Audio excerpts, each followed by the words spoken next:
It's really scary. I mean, I think this is probably one of the most complex films I've made, particularly given the budget we've got and so on. It feels daunting at times. Writing the script is one thing, but then when you're starting to piece the film together, you start to realize how many actors you've got, how many locations you've got, how many scenes you've got to keep track of. And you start to ask yourself, have you bitten off too much to chew? The interesting thing about this particular project is, of course, the casting of the main character had to be quite specific, not just in terms of age, but also in terms of ethnicity. I wanted a mixed race guy, partly because visually I wanted to talk about fertility and marriage using a mixed marriage. I work very closely with my assistant director, Mark Duggan, and my co-producer, Erik Knudsen. And together we'll do the casting sessions. We'll typically invite people in and sit and chat with them for a little while. And we found our main character in Rhys Douglas. What I like to do is a very, very simple screen test where I ask the actor to look in a particular direction off camera and to hold that look for about 10 seconds, then to look down, and then usually I'll ask them to just deliver a very simple line straight to the lens.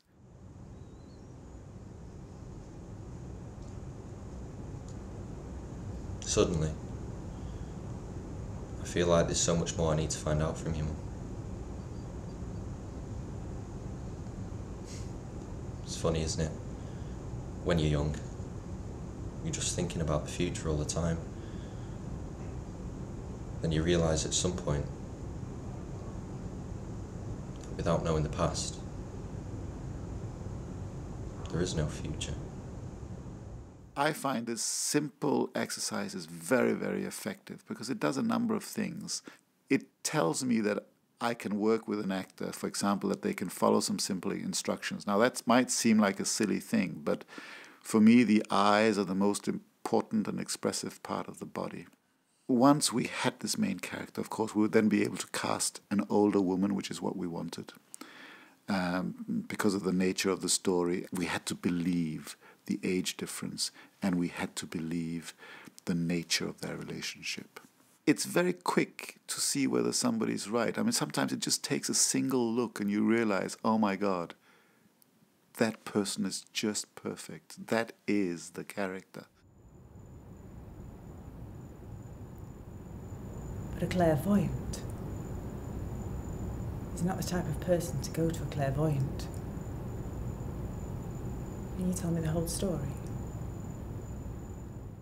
The cinema image for me and the performer is really about the performance of the eyes. Once we had these two main characters, our leading man, who's called Campbell in the film, and our leading lady, who's called Jazz, I was then able to expand the casting to include Jazz's brother, Max.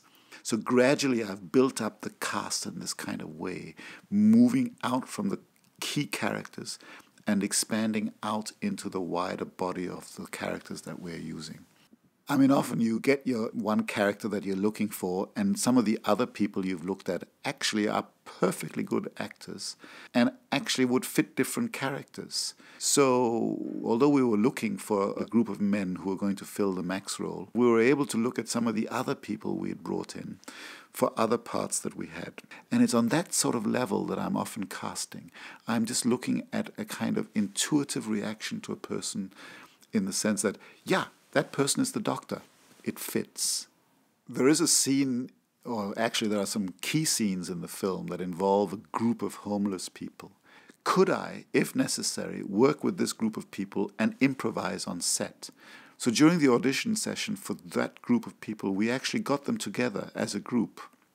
And I set them a little scenario and asked them to play that out in improvisation. And actually that proved great fun because it was wonderful to see how this, first of all, how this group of people gelled with each other, but also to see how on the spur of the moment they were able to invent really good dialogue, really good interactions that were very believable. Sorry, he's got a problem. A misunderstanding. No. There is no misunderstanding here, right? Is there not? I've just overheard. This has got nothing to do with you. Excuse me. This has got absolutely fine. It's got nothing to do with you. Now leave. I'm trying to help. No, don't get involved with things you don't even know about. Now please go away. Please let me help. Sit down. Fucking asshole. And cut. We're not a huge kind of production team. We're just 5 or 6 people. Mark Duggan, who helps with assistant directing and cinematography and editing, is like almost like an assistant filmmaker. It's what we call total filmmaking. And then in sound, I brought in Karen Lauke. Now, what's interesting about Karen is that she's not actually a film sound recordist. She is really an installation artist, a kind of audio artist. Mariel, for example, our production designer, she actually works in theatre and is a scenic painter and has a lot of experience of working with theatre. Stuart, like Mark, is somebody I've worked with before on The Raven on the Jetty. And Stuart is very much involved with the post-production, in particular around special effects. And the great thing is that Stuart has been involved right from the beginning as well. Like everybody in the team, he's involved in pre-production, and then of course most of his work will actually be done in post-production. We've brought in a really brilliant guy around social media and marketing called Kane Rattray. And for the first time, we're actually thinking about the social media aspect of the project. We're thinking about marketing, and we're thinking about distribution as one strategy. And we think that this might give us a different way of reaching an audience. We're kind of trying to reach an audience in new ways. So my idea really is to assemble a small, like-minded group of people who believe in this kind of idea of independent filmmaking. And therefore, what we do is that as a whole team, we go through the whole script together. And we discuss it, and we discuss the relevance and impact on each of the areas of the project.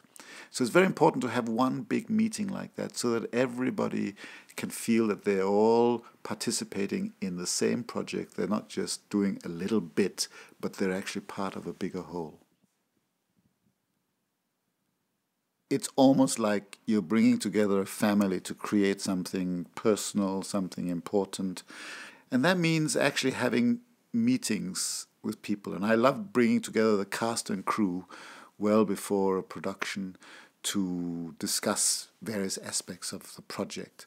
And one of the things I like to discuss is where I'm coming from as a filmmaker. So I like to show people some clips of influential films that are influencing the way that I think about film. And it was very important for the actors to see this.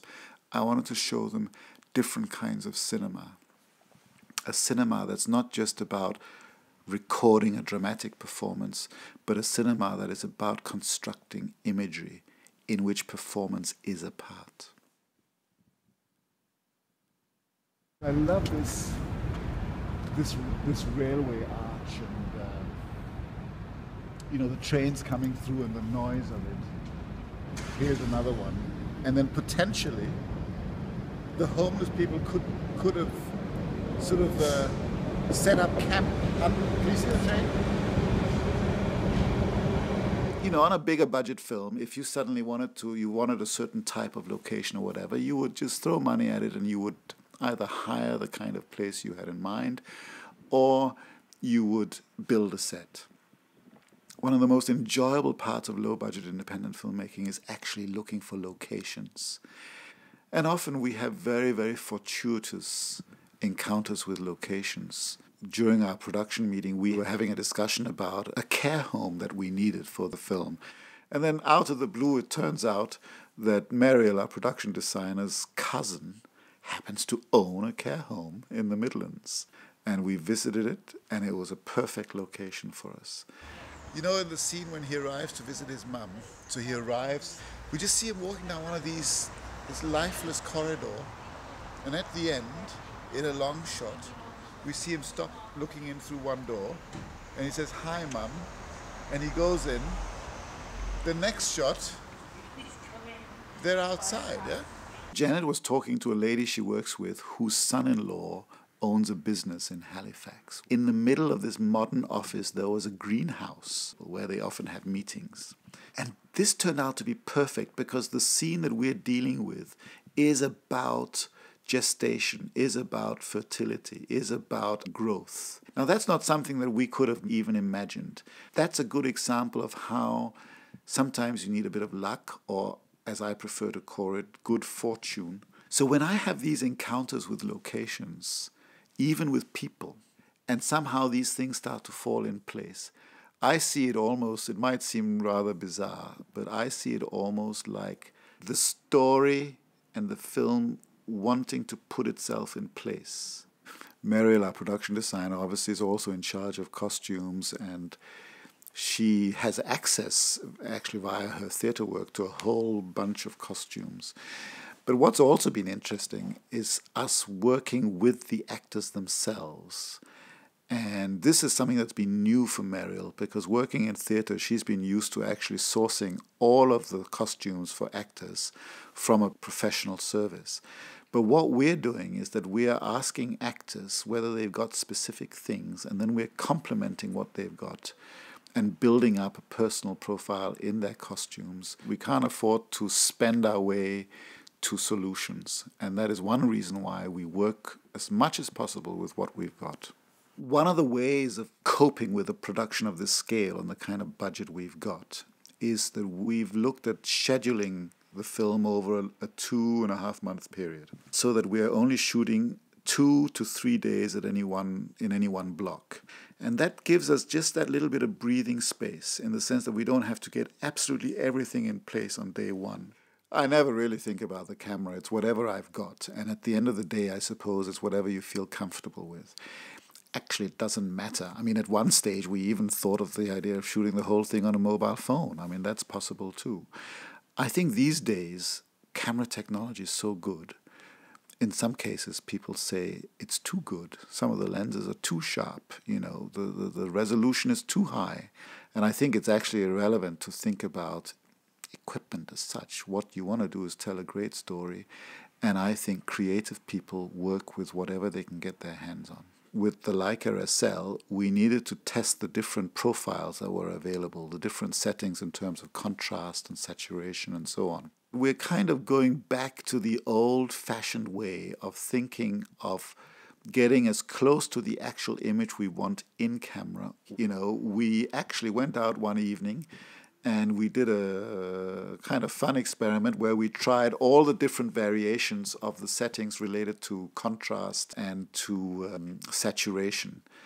And going through that process is quite interesting, because you get the different looks, the different feel of the lighting situation. And for us, it's quite important, particularly for the night scenes.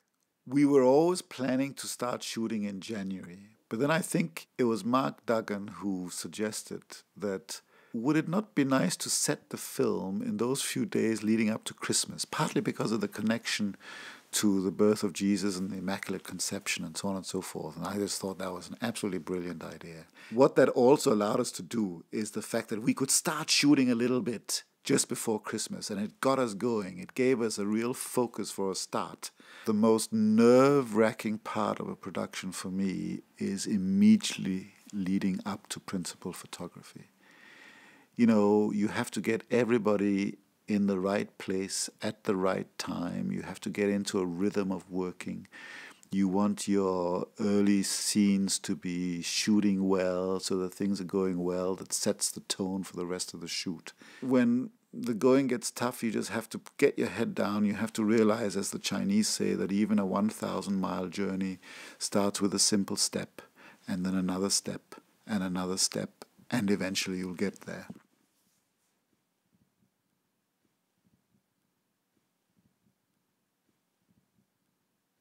Oh, I think you need to set the input volume somewhere. So, number 9, number 9, number 9, number 9.